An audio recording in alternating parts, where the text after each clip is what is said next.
Resumido. Olá, eu sou o Bruno Natal, hoje é dia 9 de dezembro e no resumido número 342, pornografia sintética explode. Exame de corpo completo revela até o que você não quer saber. Segurança de IA foi driblada com poemas. Chats do ChatGPT não são tão anônimos assim. Netflix compra Warner Bros. Discovery e muito mais. Vamos nessa, resumido.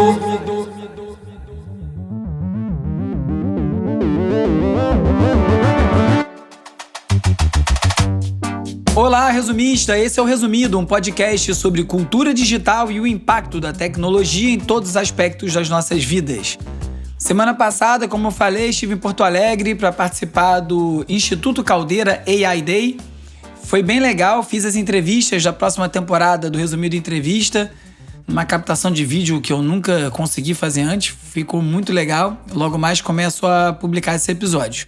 Aproveitar para agradecer também a nova assinante do Resumido, a Sabrina. Essa semana só ela assinou. Muito obrigado, Sabrina. Se você quiser e puder apoiar o Resumido e garantir que esses debates continuem chegando a tanta gente, essas discussões sobre a cultura digital, como isso afeta todos nós, é só você visitar resumido.cc/assinatura e fazer a sua. São R$15 por mês. Você tem a edição extra da newsletter, participa do grupo de WhatsApp e eu conto com seu apoio. Final de ano chegando, hein? Pensa no presente de Natal.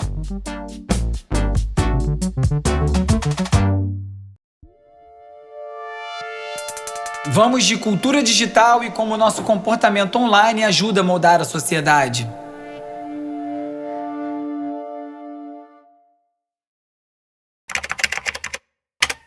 In the book, you described virulent techno-libertarianism as scary and psychologically brittle. Em 1999, uma autora chamada Paulina Borsuk publicou o livro Cyber Selfish, em que ela argumentava que o boom das .com, a primeira grande explosão comercial da internet, tinha acabado transformando o que eram comunidades cívicas igualitárias, internet livre, como costuma se dizer, num ambiente já movido pelo tecno-libertarismo.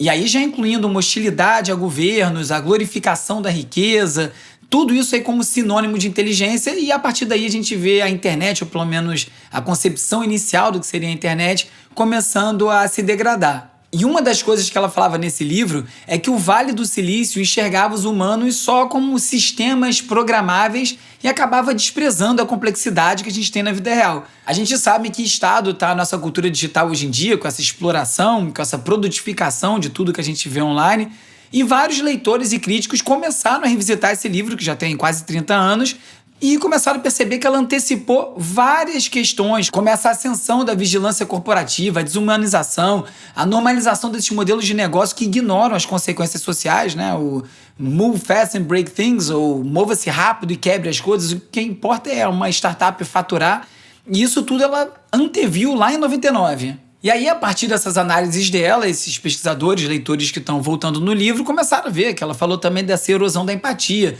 do avanço do capitalismo de vigilância, dessa negligência quanto aos impactos ambientais do uso da tecnologia, e também como o aumento do poder econômico das Big Tech iam acabar permitindo que essa visão tecno-libertária do Vale do Silício acabasse se impondo ao resto da sociedade, que é mais ou menos o que a gente vive hoje, A gente discorda de um monte de coisa, tem várias questões com rede social, mas quem pode sair de lá, Quem tem trabalho, principalmente quem é autônomo, precisa participar dessa ciranda, então a gente acaba recebendo isso tudo meio que à força, ou pelo menos sem muita opção de fugir, e ela previu isso no livro.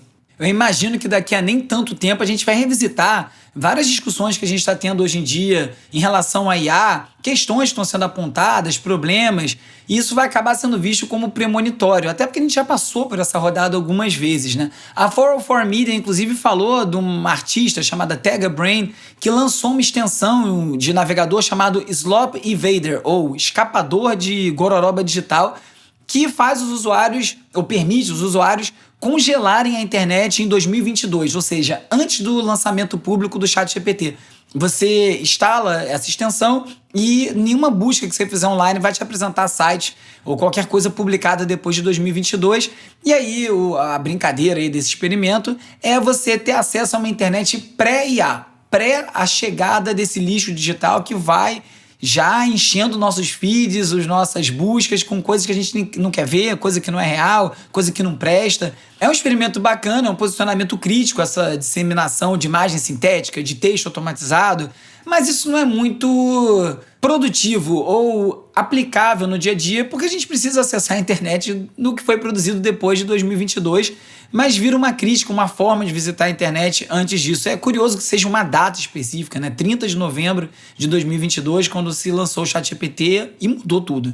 E agora a gente está cercado com zilhões de chatbots, não é só o ChatGPT, e muita coisa pra gente lidar. E não é só a chegada da IA e essa gororoba digital que afeta o nosso dia a dia. Uma reportagem do Washington Post falou sobre uma tendência agora das pessoas fazerem um exame de ressonância magnética do corpo inteiro. É um exame que está disponível já hoje em dia, ele é caro, é difícil de fazer, e você, ao escanear o corpo inteiro, pode detectar aneurismas que estão lá silenciosos, tumores iniciais, várias ameaças antes de elas se tornarem fatais, né? Isso aí combinado com imagem avançada, leitura por IA. E além de custar caro e não ser coberto por maior parte dos seguros, isso acaba também gerando muito falso positivo, porque ele vai tão profundo que ele encontra coisas que são diagnósticos reais, mas que não necessariamente vai se manifestar e evoluir para alguma coisa que seja uma doença, né? Então as pessoas acabam fazendo biópsia ou até ficando meio apavorado com o resultado, sem necessidade. A maior parte dos radiologistas não recomendam esse tipo de exame, exatamente por esses motivos que eu acabei de listar,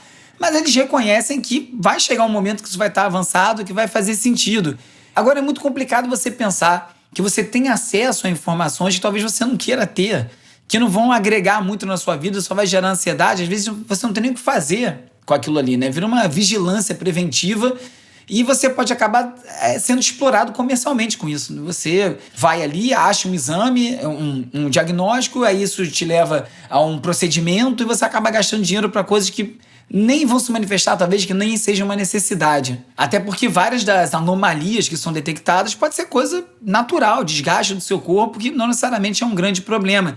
E aí a gente chega nesse lugar, né? Será que a gente precisa saber disso tudo? Será que é inteligente ficar tentando prever tanta coisa que ainda não aconteceu, né? A vida é um pouco vivida, óbvio que é bom. Um pouco não, muito vivida, ainda bem. Mas tem um lado positivo, você ter acesso às informações antes, é super importante o diagnóstico precoce, quando uma doença vai se manifestar, mas, né, como está dito aí na matéria, talvez isso não seja a melhor ideia quando você não tem uma precisão, né, principalmente no caso de falso positivo. Um exame desse custa em média $2.500 nos Estados Unidos e algumas clínicas já fizeram estudos e falaram que 5% dos pacientes recebem uma indicação de biópsia, sendo que metade é por conta de um falso positivo, que 1 em cada 20 exames vem completamente limpo, ou seja, sempre vai achar alguma coisa, bom e velho, quem procura acha, mas que também o autor mesmo dessa reportagem fez um exame, encontrou 12 nódulos e um deles era uma lesão no pâncreas que em 3% dos casos pode evoluir para câncer e aí convém acompanhar anualmente. Mas ainda assim não é uma coisa definitiva, não é tão preciso ainda, tão preventivo ainda, ou preditivo. Você ainda está ali jogando com uma possibilidade. E isso para não falar em outras questões, né? Como o CRISPR lá, o editor de genes, e que as pessoas vão começar tanto a pesquisar a formação genética de um feto para tentar entender o que tem ali, né? Ou então até dos pais antes da concepção para entender que combinação, quais são os riscos envolvidos e tentar ligar e desligar a gene. Já começa a entrar numa área bem complicada, já beirando teorias eugenistas. Isso é um perigo quando é usado dessa forma, então a gente tem que ter bastante reflexão nesse caso. Mas no uso talvez um pouco mais superficial desse tipo de tecnologia, uma empresa chamada MyHair.ai desenvolveu um sistema que a partir de fotos consegue detectar se a pessoa está ficando calva ou não. Porque muitos homens vão no salão e acabam ouvindo, olha, você está ficando careca, você tem que tomar isso aqui, você tem que fazer procedimento e tal.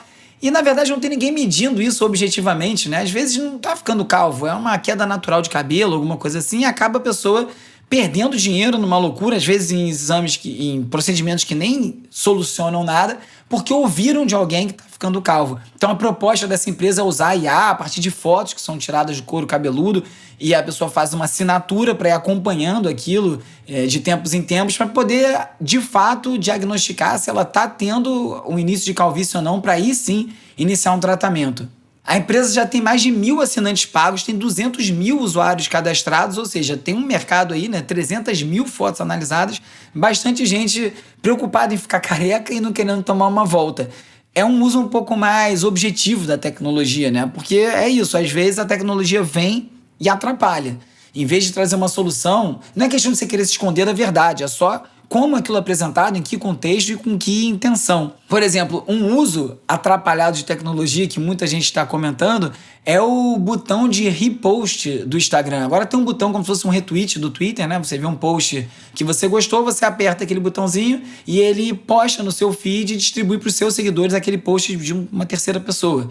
Uma coisa meio básica de outras redes sociais, mas que não tinha no Instagram, mas que por conta da posição desse botão no feed do Instagram, muita gente vai dar um like ou fazer um comentário e acaba clicando ali sem querer e não vê nem que repostou alguma coisa. E o New York Times fez uma matéria sobre isso, falou com o Instagram, que disse que realmente esse tipo de mudança às vezes complica, as pessoas demoram a se adaptar, até porque não são todos os posts que estão autorizados a ser repostados, ou seja, o botão aparece, não aparece, ele não está num lugar fixo, né?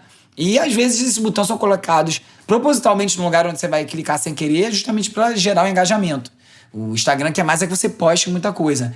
Só que em alguns casos as pessoas repostam uma coisa que não necessariamente ela gostaria que todo mundo soubesse que ela achou legal ou ela gostou, né? A reportagem do New York Times dá um exemplo de uma pessoa que diz: eu tenho um grupo de pessoas com diferentes tipos de humor. Tem gente que gosta de um humor mais dark, tem gente que gosta de um humor mais bobo, e se eu repostar uma coisa mais pesada, parte das pessoas que me seguem não vão gostar e eu não queria ter feito isso. E as pessoas falam que não conseguem perceber quando usaram essa ferramenta sem querer e que isso acaba ficando um pouco problemático. Então, como sempre, a gente precisa usar a tecnologia, fazê-la funcionar pra gente e não a gente funcionar pra tecnologia, né?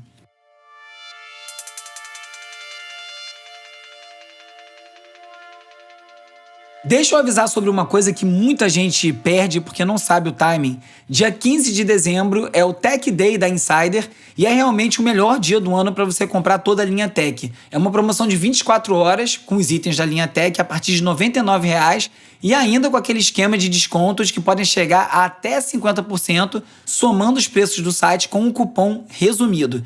Para quem usa peças no dia a dia, como eu, que acabo resolvendo tudo na rua o dia inteiro, gravação, reunião, tô toda hora de um lado pro outro, essa linha Tech acaba sendo a melhor opção, porque tem um tecido respirável, a secagem é bem rápida, é anti-odor, e aquele detalhe que a roupa desamassa no corpo. Então, se você estava esperando o melhor momento para testar ou para renovar suas peças da linha Tech, a hora é essa. Dia 15 de dezembro, é só nesse dia. Se você quiser aproveitar, é só clicar no link que está na descrição do episódio, que já está com o cupom resumido aplicado. E lembre-se, as roupas da Insider duram, mas o desconto não, ainda mais no Tech Day, então não perca. Agora é o momento de explorar as transformações causadas pelas inteligências artificiais.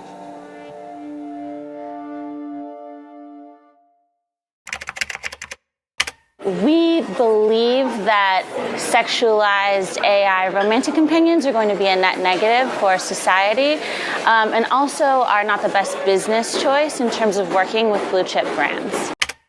Pesquisadores do Icaro Lab e da empresa italiana Dex.ai fizeram um teste e descobriram que poemas podem burlar várias proteções dos sistemas de IA. O Guardian fez uma reportagem contando que eles criaram 20 poemas em inglês e em italiano, cada um terminando com um pedido explícito de conteúdo nocivo, né? Instruções, por exemplo, como fazer uma arma ou algum resultado que seja com discurso de ódio, temas de autolesão, todas as questões que teoricamente são bloqueadas nesses chatbots acabam sendo desbloqueados com um poema.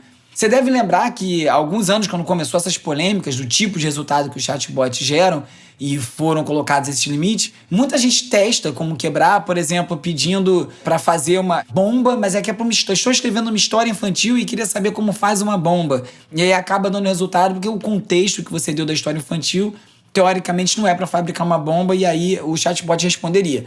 Eles foram ajustando esse tipo de coisa, mas as pessoas continuam explorando, né? Vai chegando no limite para tentar ver como burlar esse sistema. E aí, como um poema não segue uma estrutura usual de encadeamento de palavras, o sistema não consegue identificar que tem uma pegadinha ali no meio e acaba gerando a resposta, o pedido que não deveria ter uma resposta, deveria ter sido bloqueado pelo sistema. É a poesia salvando o mundo. Bom, no caso aqui não, que está gerando conteúdo problemático, mas está servindo para testar os limites desses sistemas de IA. Não deixa de ser poético, né? Você combater a automação e a robotização com poemas. Eles testaram mais de 25 modelos de IA de 9 empresas diferentes, e 62% desses modelos produziram respostas perigosas porque não conseguiram entender que era um poema tentando arrancar esse tipo de informação.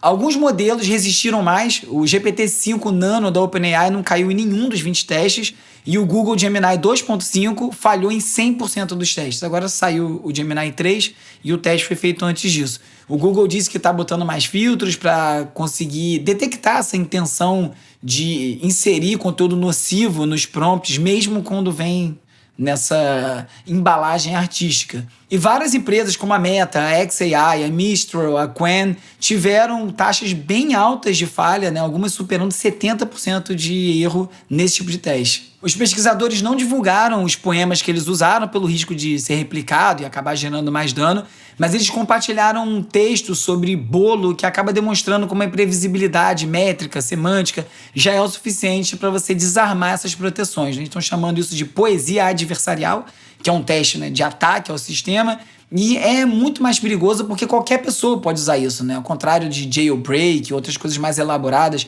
precisa de um hacker, de um especialista. Você verbalmente, né, através de um poema, conseguir quebrar um sistema desse é muito mais acessível para mais gente. Os pesquisadores agora querem abrir um concurso público de poesia para testar ainda mais os limites de segurança, porque a esperança deles é que, ao atrair poetas de verdade, eles vão conseguir poemas mais complexos do que filósofo tentando rimar, programador tentando rimar, e aí vira esse teste mais complexo. No entanto, a poesia não vai poder salvar toda a indústria de IA.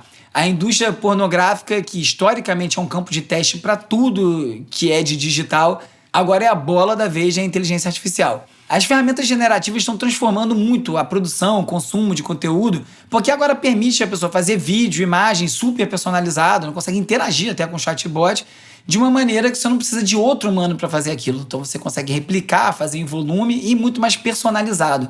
A estimativa é que esse mercado de pornografia já movimenta 2 bilhões e 500 milhões de dólares só em 2025, com previsão de um crescimento de mais de 25% até 2028.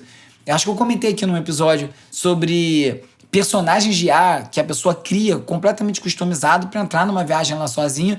Isso tem várias questões, né? Além da questão de sociabilidade, da pessoa ficar enfiada ali, interagindo com um bot que só diz sim, isso também gera uma expectativa completamente distorcida do que é um relacionamento. A pessoa vai se acostumando a lidar com um robô que fala sim pra tudo e depois vai estar com essa expectativa no mundo real. Ou pior ainda, não vai nem buscar o mundo real porque vai ficar enfiado ali naquela experiência e esquecer do mundo, se afundar lá dentro. Bom, quer dizer, pior pra essa pessoa, né? Se ela for pro mundo real com essa expectativa de que alguém vai dizer sim pra tudo, é pior ainda no mundo físico porque vai atingir um terceiro, uma terceira.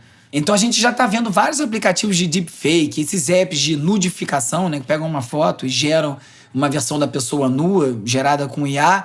Muitas pessoas usam esses aplicativos usando como base imagens de profissionais do sexo e explorando a imagem dessa pessoa sem ela saber e sem ela ser remunerada, logicamente, para gerar outras coisas. Então tem várias questões éticas de uso, exploração sexual infantil, né, gerando pornografia infantil a partir de IA. E aí tem versões ultra radicais dessa discussão que dizem, olha, pelo menos não está envolvendo nenhuma criança real. Sei lá, acho que é uma comparação com um viciado em heroína que toma metadona, mas acho que é um pouco diferente. Acho que não dá para incentivar isso de maneira nenhuma, normalizar muito menos. Então é só risco em cima de risco. Os reguladores estão começando a tentar lidar com essa questão. E aí, além da questão de rotular o conteúdo sintético, como eu disse, também proteger os direitos de imagem, proibir determinadas ferramentas de produzirem nudes de qualquer pessoa, de explorarem o conteúdo que já foi gerado por um profissional, enfim, esse tipo de coisa ficar mais controlado. Essa reportagem que eu comentei foi na Economist e a Dazed também fez uma reportagem sobre esse histórico da inovação no setor pornográfico e como a IA está vindo para mudar tudo. Então, além dessa adoção veloz da IA no conteúdo adulto, várias plataformas, o X, né, o xAI, o OpenAI já tem um modo erótico ou quer lançar para usuário verificado. Comentei isso aqui no episódio, né? O X já tem e a OpenAI quer lançar um serviço pago só para isso.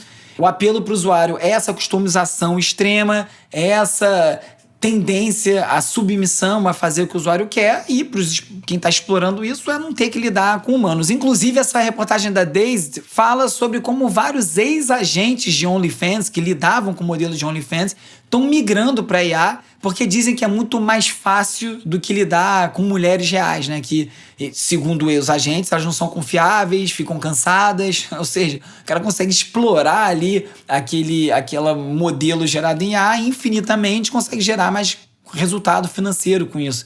Enlouquecedor, né? A lógica por trás disso, uma coisa de extração no máximo. Como é que eu faço para gerar mais vídeo o tempo todo?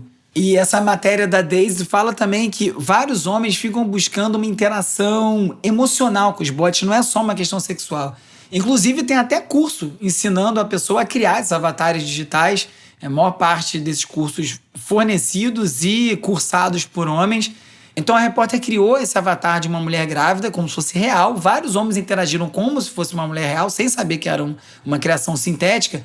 E nisso ela conseguiu perceber várias dinâmicas de assédio que as mulheres enfrentam no dia a dia. E como com IA você facilita a criação de personagem feminina submissa, está sempre disponível e sem limite, isso vai alimentando esse comportamento. E outra coisa que ela notou é que muitos homens procuram esses avatares para ter uma conexão emocional. Não é só uma questão de sexo, quer conversar, quer desabafar, e que isso também é um dos motivos que levam as pessoas a procurar esse tipo de personagem sintético. E a preocupação que fica é essa, né? Os trabalhadores do sexo, os profissionais do sexo, perderem espaço, perderem receita, e isso vai deteriorando também as nossas relações como um todo, porque se todo o ambiente digital vai sendo soterrado por todo tipo de conteúdo sintético, inclusive mulheres, homens, interações eróticas, as pessoas vão perdendo a confiança em tudo que elas veem, né? Isso vai acabar rebatendo, refletindo no nosso dia a dia, nossa relação real no dia a dia com as pessoas. Então, não é uma questão só digital, é uma questão de como isso vai acabar afetando e transformando o comportamento humano como um todo, né? As expectativas e o nosso comportamento no dia a dia no mundo físico. E um outro estudo da Shreya Shankar, que eu vi numa newsletter, analisou o consumo de conteúdo gerado por IA em larga escala.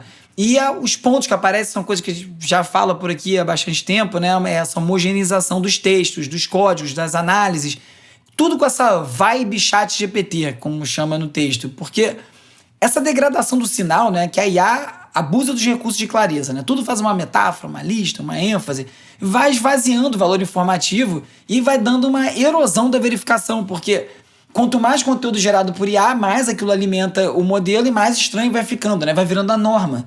Porque a gente tem que pensar, a IA não cria conhecimento, ela cria alguma coisa em cima do conhecimento que já está lá. E se você vai replicando esse conhecimento e alimentando com mais combinações desse próprio conhecimento, vai virando um vórtice mesmo daquela mesma coisa, e a distorção fazendo parte da base de conhecimento e ficando mais confuso. Mas isso também muda a maneira que as pessoas estão escrevendo, estão falando, porque vão ficando habituadas àquilo ali, né? Habituada àquele tipo de linguagem.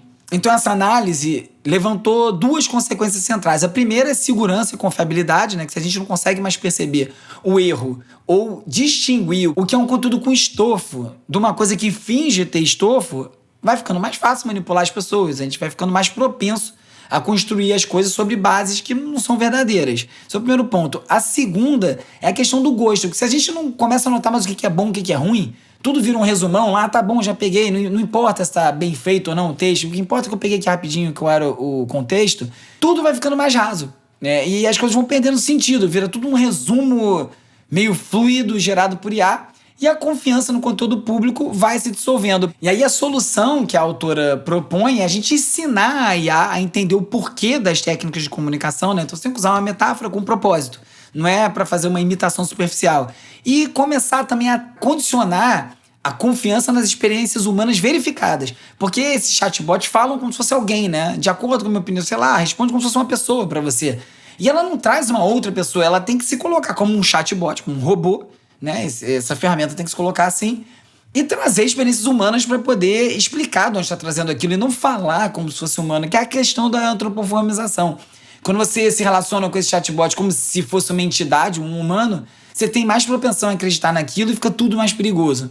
Então, acaba trazendo para o ponto de, né, manter o humano no processo, né? Como é que a gente tem esse ciclo de feedback humano sempre fazendo parte do processo para poder filtrar e a gente ter melhores ferramentas e não a gente começar a entrar numa degradação conjunta e contínua de todo o conteúdo pelo abuso do uso dessas plataformas. Um outro estudo que eu li na Tech Explore foi sobre a capacidade da IA nos tornar mais criativos. Esse estudo teve mais de 800 participantes e examinou como é que as pessoas trabalham com IA no processo criativo. Foi especificamente design de carros virtuais num sistema com várias sugestões, e aí, ao invés de só otimizar o resultado, esse sistema ia apresentando vários designs, né? Uns bons, uns estranhos, experimentais, até uns ruins de propósito, para entender como é que é a exploração humana dessas opções. E aí os resultados mostraram que quando a pessoa recebe sugestão da IA, eles acabam ficando mais tempo engajado, vai produzindo design melhores, relatando maior envolvimento emocional, cognitivo.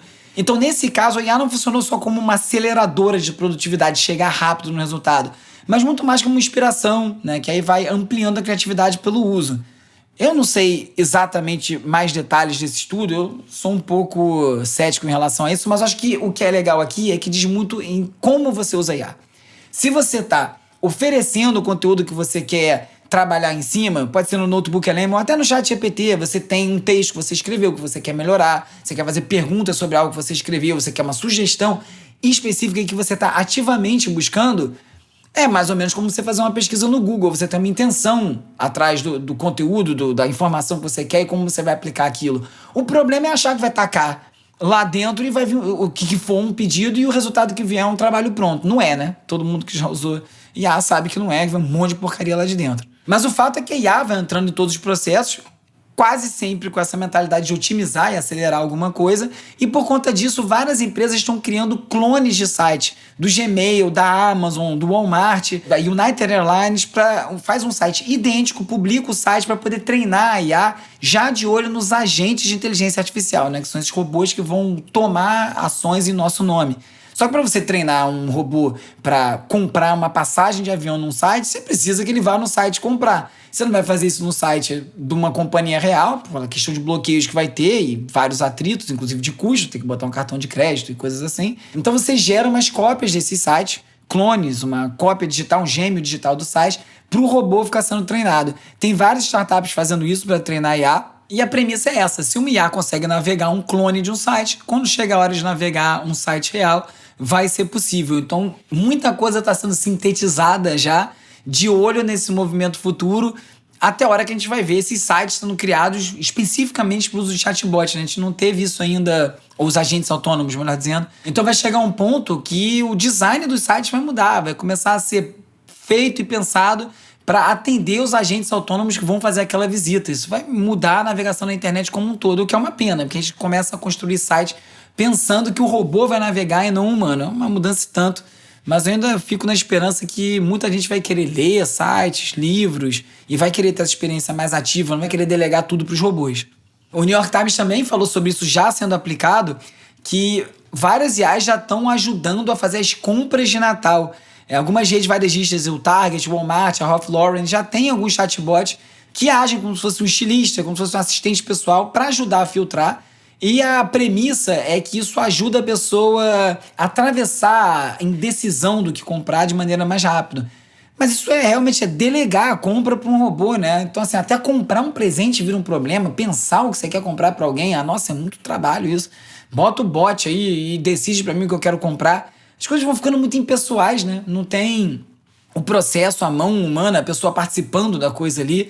E isso não me parece nada muito positivo, não. Mas eu acho que a realidade que a gente vai ter agora vai ser essa. O ChatGPT, inclusive, já tem uma integração com o Etsy, que é um site que vende artesanato, coisas que as pessoas produzem de maneira independente, né? Como se fossem lojas de pessoas que fazem produtos independentes. Não só artesanato, camiseta, um monte de coisa, bijuteria. E você já consegue fazer a compra inteira dentro do ChatGPT. E aí você vai vendo a importância desse sistema quando ele vai tomar a decisão do que você compra. Como ele chegou naquela conclusão? Será que ele tem um acordo com a loja, com o desenvolvedor daquele produto? É muito difícil quando você não tem transparência do modelo para saber qual é a intenção que ele tem ao fazer aquela opção, aquela escolha por você.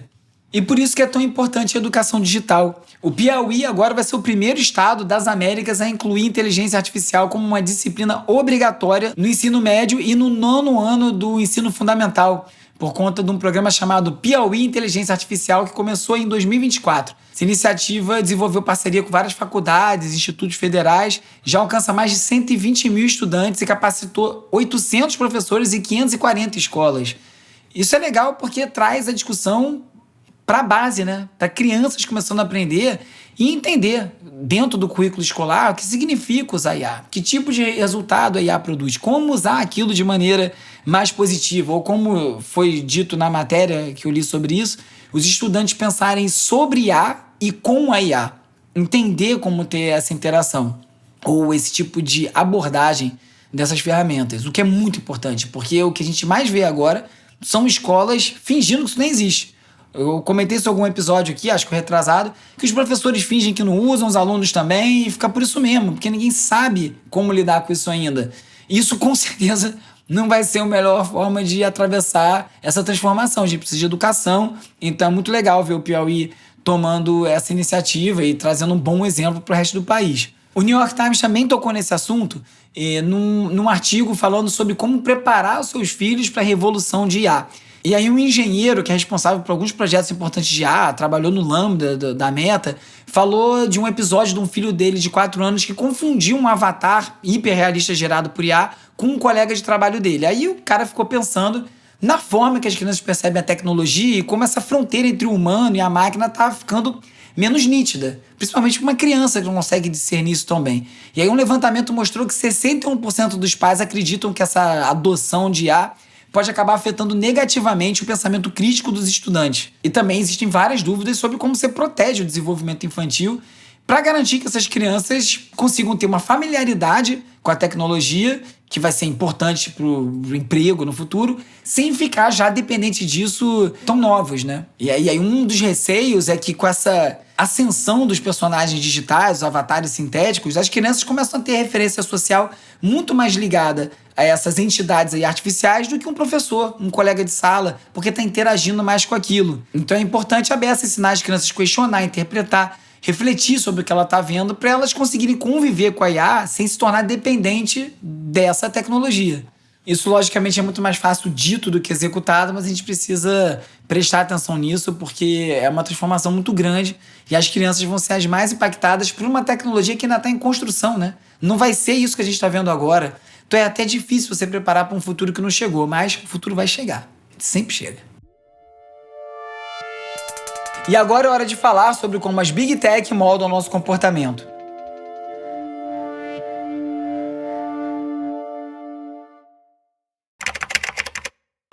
Unfortunately, it didn't take long for Politico management to break those agreements. Politico's AI has fabricated falsehoods, published major factual errors, and used inappropriate language, including terms about immigrants that our reporters would never be allowed to use. O sindicato dos jornalistas do Politico já tinham feito um acordo assinado com a empresa de que eles não poderiam implementar nenhum IA sem notificação, sem supervisão humana, sem permitir uma negociação prévia e sem um aviso de 60 dias antes de aplicar a IA.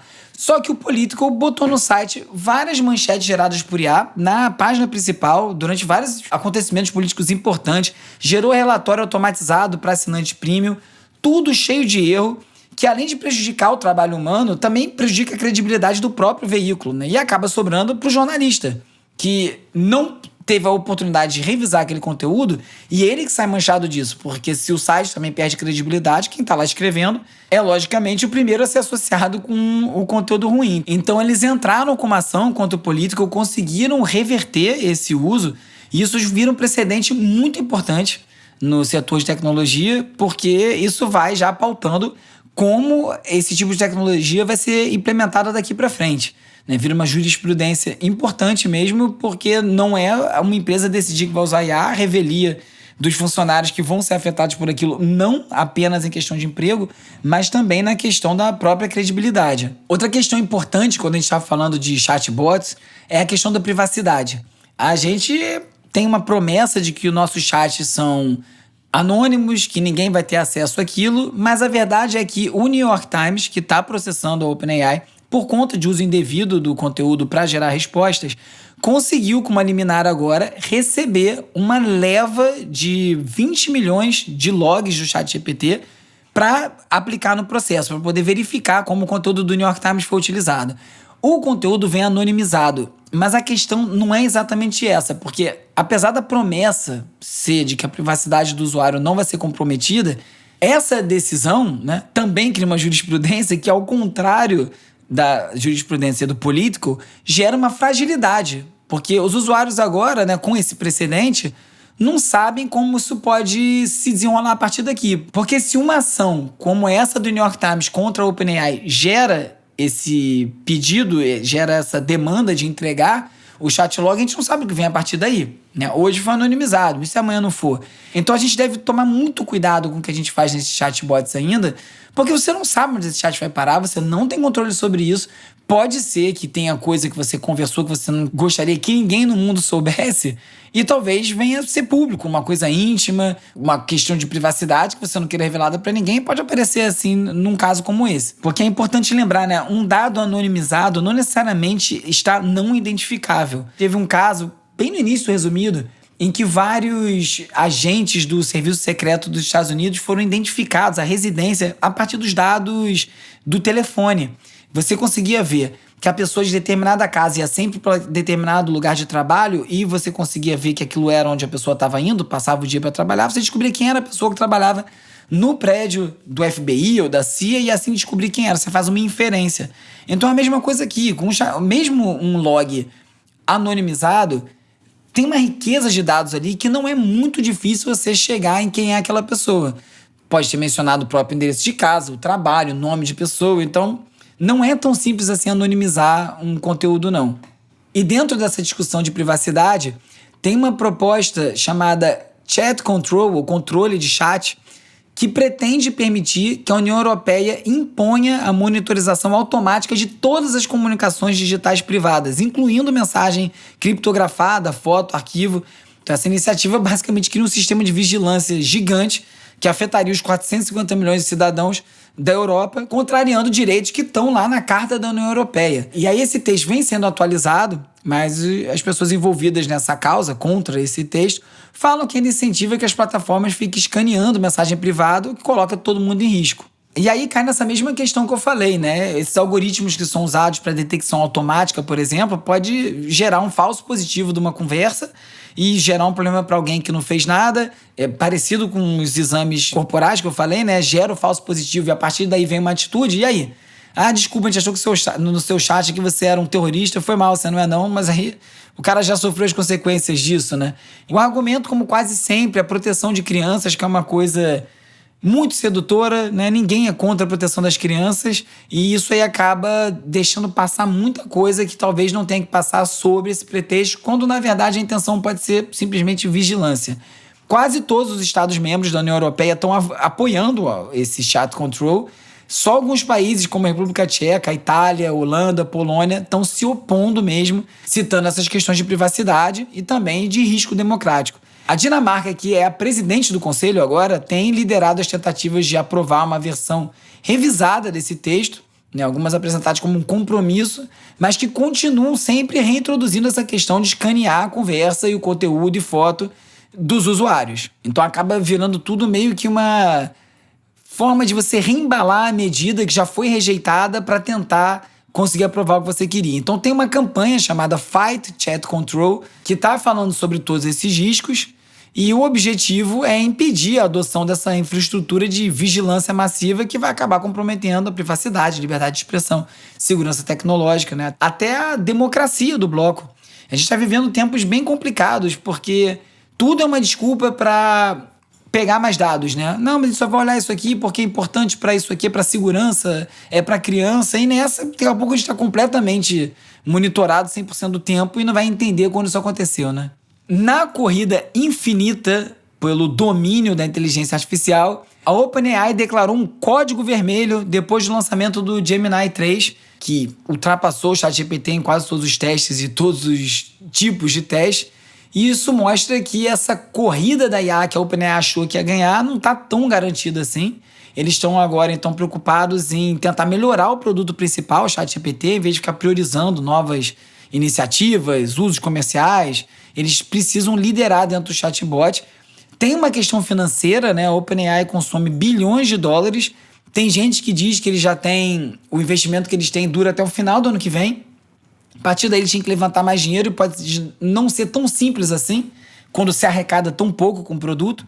Então pode ser que a gente veja aí uma coisa impensável, né? Que é a ChatGPT, a OpenAI, perder essa liderança e mais rápido do que parecia que isso poderia acontecer. Como de certa forma era até previsto, o Google está em tantas áreas das nossas vidas que eles têm uma vantagem, né? Eles têm a questão de já estar no Gmail, no YouTube, no Drive, nos arquivos que a gente usa, nas fotos, e isso acabar sendo uma espécie de porta de entrada mais poderosa do que a OpenAI está tentando criar isso tudo, né? O Google tem um sistema operacional de celular, está no celular das pessoas, a OpenAI não tem nada disso.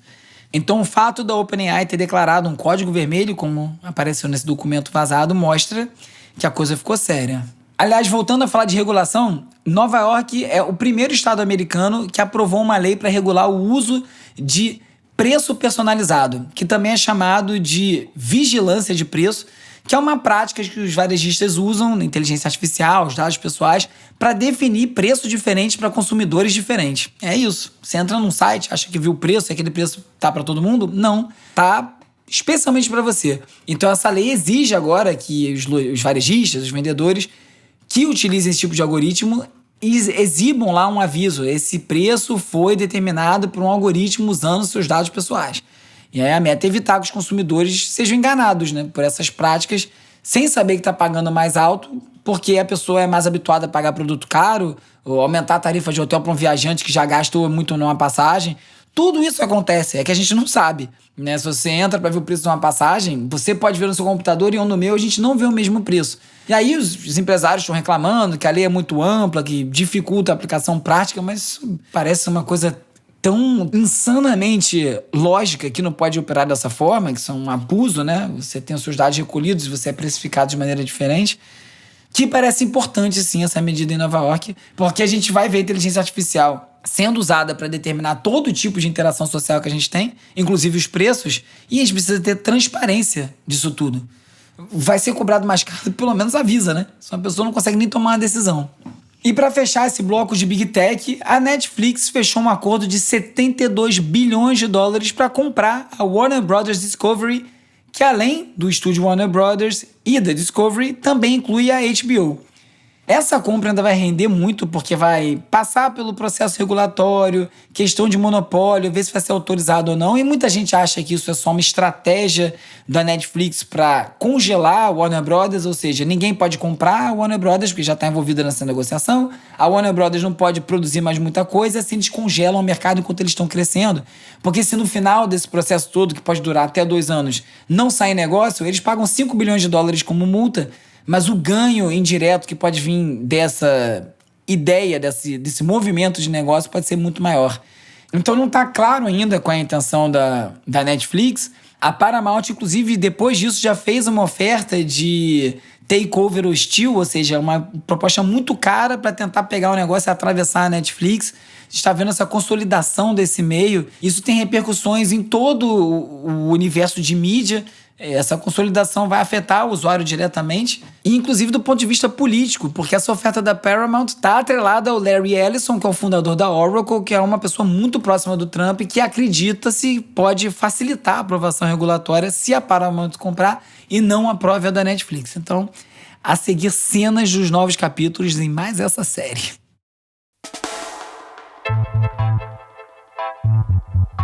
Hora de relaxar com as dicas de ver, ler e ouvir.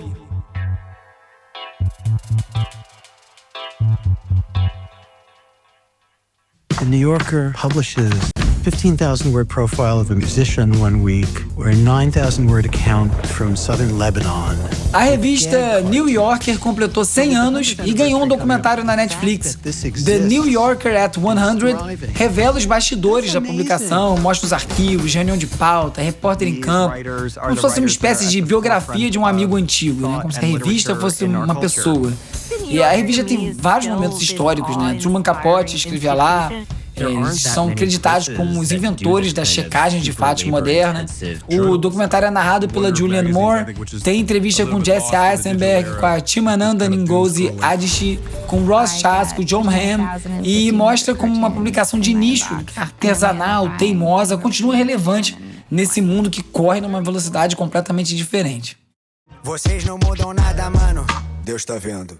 Vivem tropeçando nas promessas de dezembro. Após 8 anos sumidos, o grupo de rap Cone Crew Diretoria ressurgiu com um disco novo e um clipe da música Dadinho é o Caralho, que começa com o Seu Jorge interpretando um manifesto sobre a máquina que transformou a arte em número. A crítica fala sobre essa lógica digital que exige velocidade, fórmula, viralidade e acaba esvaziando a criação. E para ilustrar o ponto, a Cone Crew criou o rapper Little Tilt, que é um personagem artificial feito para caber no algoritmo, com um discurso todo vazio, só focado em curtida. A referência mais óbvia e direta é o Cara de Cavalo, que é um rapper fictício que décadas atrás já satirizava essa falsidade, essa pose do meio do hip hop, que ficou famoso através das participações nas produções da Peppa Filmes e também no Quinto Andar, que é um grupo pioneiro no compartilhamento de músicas online, do grande D-Leve, que já foi dica por aqui. Nesse episódio você ficou sabendo que exames completos reacendem os dilemas sobre o quanto a gente quer saber da nossa saúde, que sistemas de segurança de IA foram driblados com poemas, que a pornografia sintética explodiu, que as suas conversas no chat GPT não são tão anônimas quanto pareciam, que a Netflix comprou a Warner Bros. Discovery e muito mais. Se você gosta do Resumido, é aquilo. Além de fazer a sua assinatura em resumido.cc/assinatura, você ajuda demais recomendando pra mais gente, postando no WhatsApp, no Stories, eu reposto todo mundo. Isso é muito importante. Só assim a gente consegue juntos aumentar o alcance do Resumido. E também é importante você engajar no conteúdo na plataforma que você estiver escutando agora. Então não deixa de curtir, assinar, seguir, dar 5 estrelinhas, deixar uma resenha, um comentário na plataforma que você estiver escutando esse episódio agora. E se você quiser comprovar que ouviu esse episódio até o final, deixe o seu comentário com a palavra secreta da semana, que é mistério. O Resumido é produzido e apresentado por mim, Bruno Natal. O roteiro é escrito por mim e pelo Agenor Neto. O Cauê Marques coedita a newsletter O Futuro Explicado e as redes sociais, que contam com animações do Peri Selmanman e design do Felipe Araújo. A edição e mixagem é feita pelo Hugo Rocha, da Usina Sons. A foto da capa é do Jorge Bispo e o tema original foi composto pelo Gustavo Silveira. Eu sou o Bruno Natal, obrigado pela audiência e semana que vem tem mais Resumido. Resumido.